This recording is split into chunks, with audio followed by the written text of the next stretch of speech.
Livro de Romanos. Capítulo 1.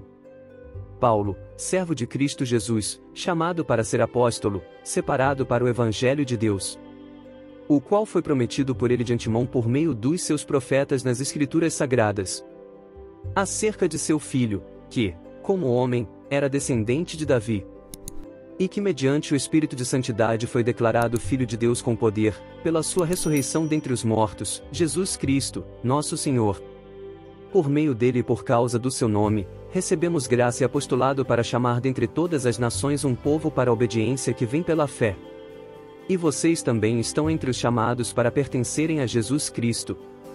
A todos os que em Roma são amados de Deus e chamados para serem santos, a vocês, graça e paz da parte de Deus nosso Pai e do Senhor Jesus Cristo.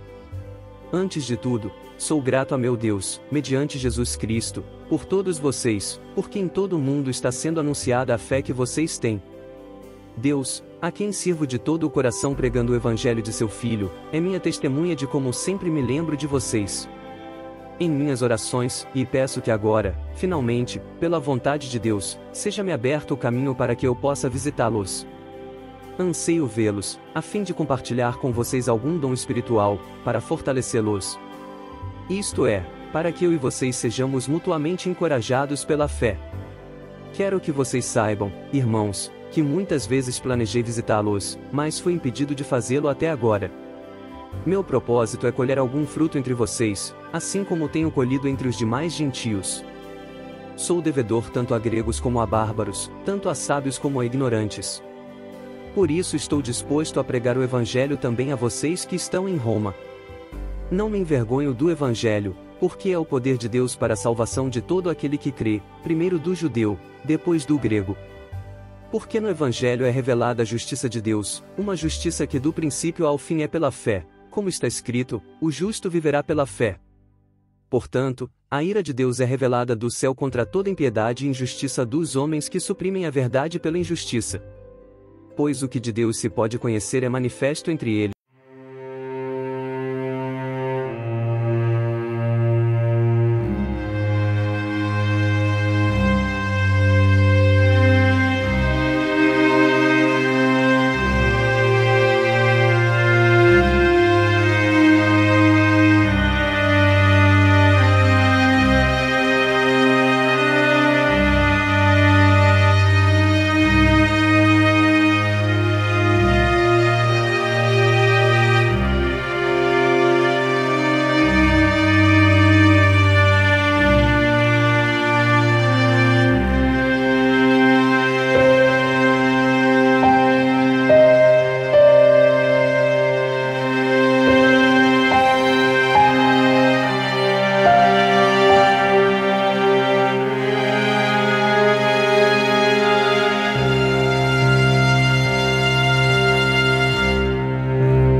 Evangelho. Ora, você que leva o nome de judeu, apoia-se na lei e orgulha-se em Deus. Se você conhece a vontade de Deus e aprova o que é superior, porque é instruído pela lei. Se está convencido de que é guia de cegos, luz para os que estão em trevas, instrutor de insensatos, mestre de crianças, porque tem na lei a expressão do conhecimento e da verdade. Então você, que ensina os outros, não ensina a si mesmo? Você, que prega contra o furto, furta?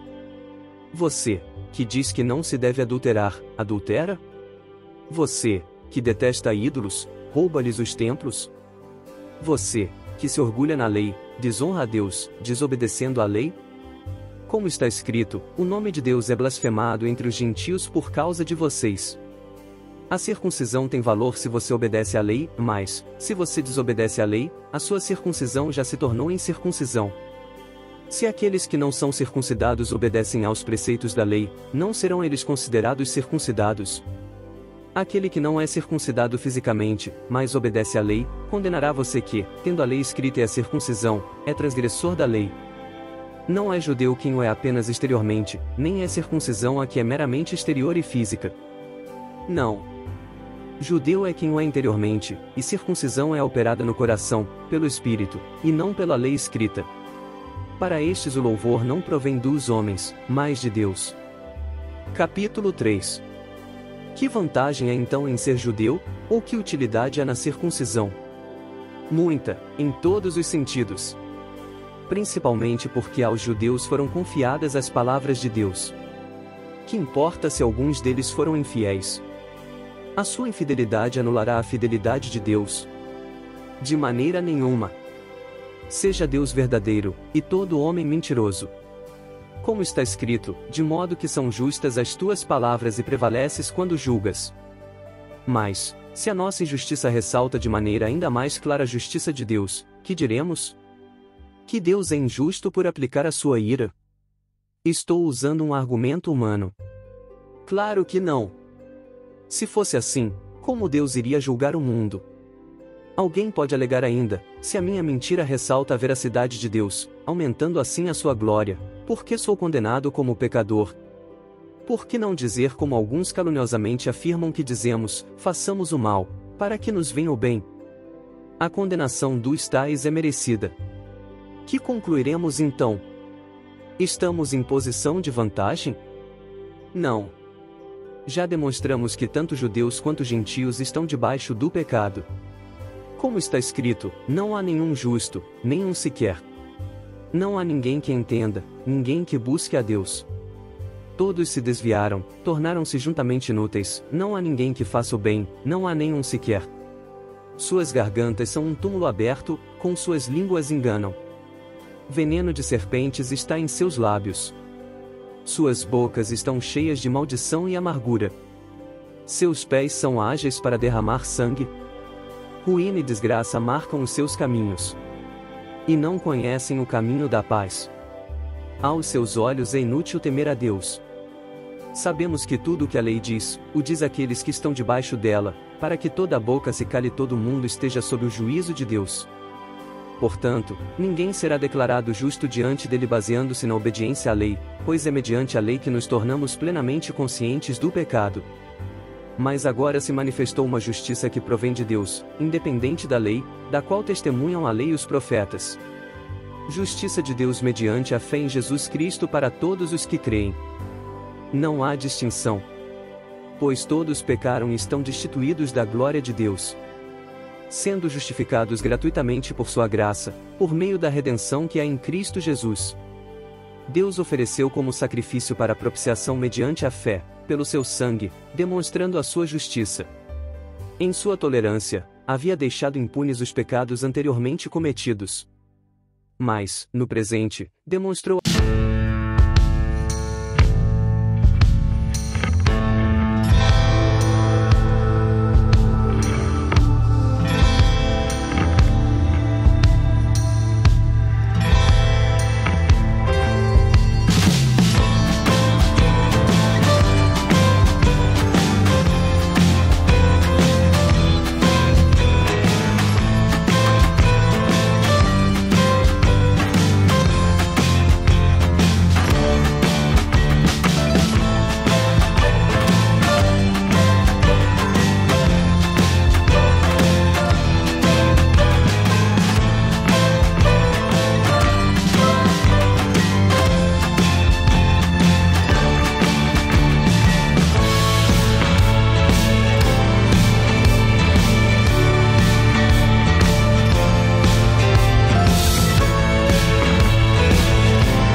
tribulação produz perseverança. A perseverança, um caráter aprovado, e o caráter aprovado, esperança. E a esperança não nos decepciona, porque Deus derramou seu amor em nossos corações, por meio do Espírito Santo que Ele nos concedeu. De fato, no devido tempo, quando ainda éramos fracos, Cristo morreu pelos ímpios. Dificilmente haverá alguém que morra por um justo, pelo homem bom talvez alguém tenha coragem de morrer. Mas Deus demonstra seu amor por nós, Cristo morreu em nosso favor quando ainda éramos pecadores. Como agora fomos justificados por seu sangue, muito mais ainda seremos salvos da ira de Deus por meio dele. Se quando éramos inimigos de Deus fomos reconciliados com ele mediante a morte de seu Filho, quanto mais agora, tendo sido reconciliados, seremos salvos por sua vida. Não apenas isso, mas também nos gloriamos em Deus, por meio de nosso Senhor Jesus Cristo, mediante quem recebemos agora a reconciliação. Portanto, da mesma forma como o pecado entrou no mundo por um homem, e pelo pecado a morte, assim também a morte veio a todos os homens, porque todos pecaram. Pois antes de ser dada a lei, o pecado já estava no mundo. Mas o pecado não é levado em conta quando não existe lei. Todavia, a morte reinou desde o tempo de Adão até o de Moisés, mesmo sobre aqueles que não cometeram pecado semelhante à transgressão de Adão, o qual era um tipo daquele que haveria de vir. Entretanto, não há comparação entre a dádiva e a transgressão. Pois se muitos morreram por causa da transgressão de um só, muito mais a graça de Deus, isto é, a dádiva pela graça de um só homem, Jesus Cristo, transbordou para muitos.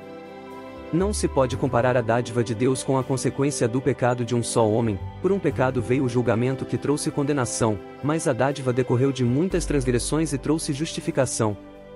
Se pela transgressão de um só a morte reinou por meio dele, muito mais aqueles que recebem de Deus a imensa provisão da graça e a dádiva da justiça reinarão em vida por meio de um único homem, Jesus Cristo.